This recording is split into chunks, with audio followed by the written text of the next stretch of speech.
Hi there.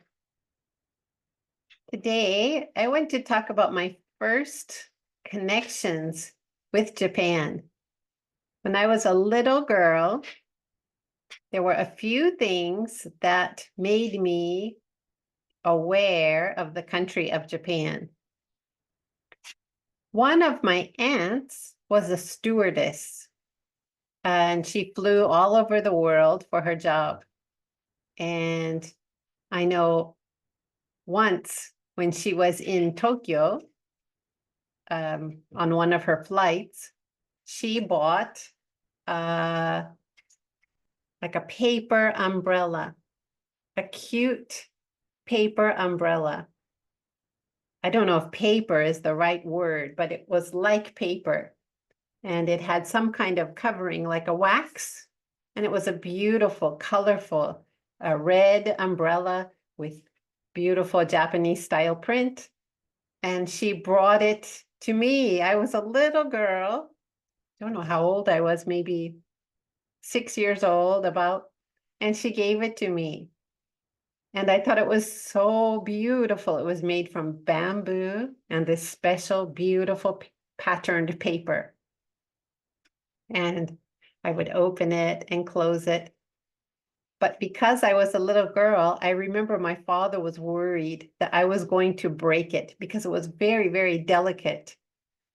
And so I remember my father took it and put it up in a safe place so that I wouldn't break it or damage it. And I remember being so sad because I wanted to play with it. It was so beautiful. I wanted to touch it and I could see where he put it, but I couldn't get it.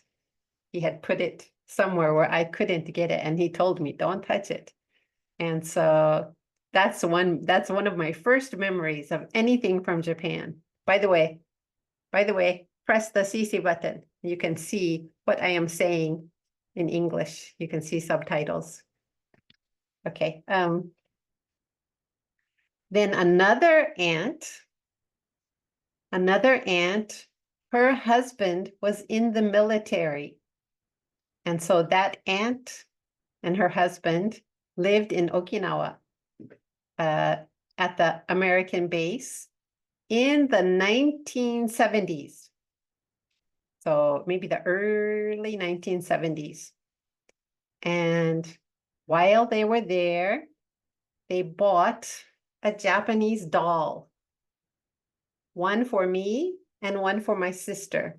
So they bought two Japanese dolls and they sent it to me and my sister in the mail. And I remember getting the package from Japan and opening the package, and inside were these beautiful, beautiful dolls with the beautiful costumes. My doll had an Okinawa style costume.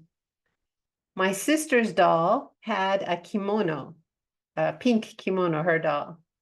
And the dolls were on stands that rotated.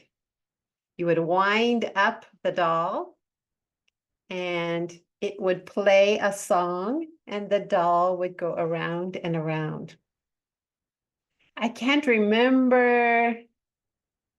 I don't remember the song that my doll played, but I do remember my sister's doll played a song.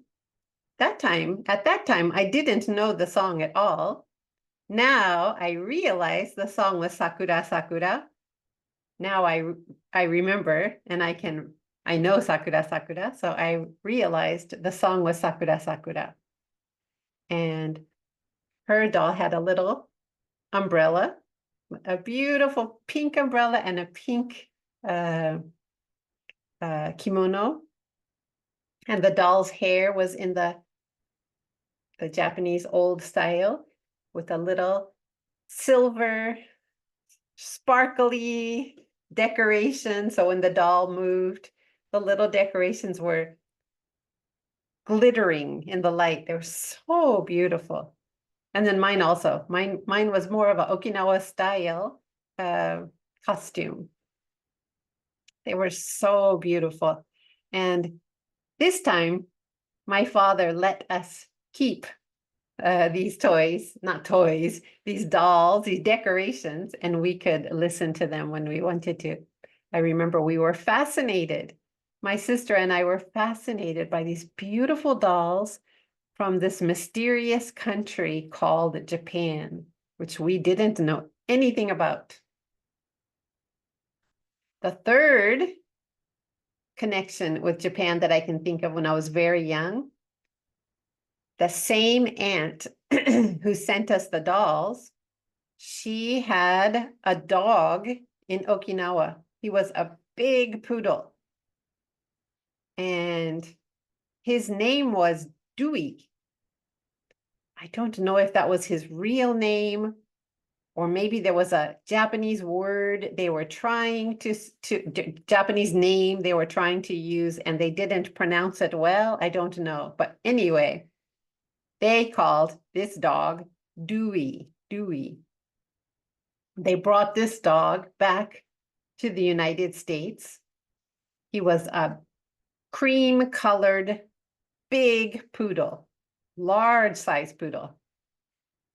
And for some reason, they couldn't keep him anymore, and they gave him to my family. After they brought him back to the United States, they gave him to my family. We had Dewey for many years. He was our dog for many, many years. And I knew he's from Japan. This dog was born in Japan.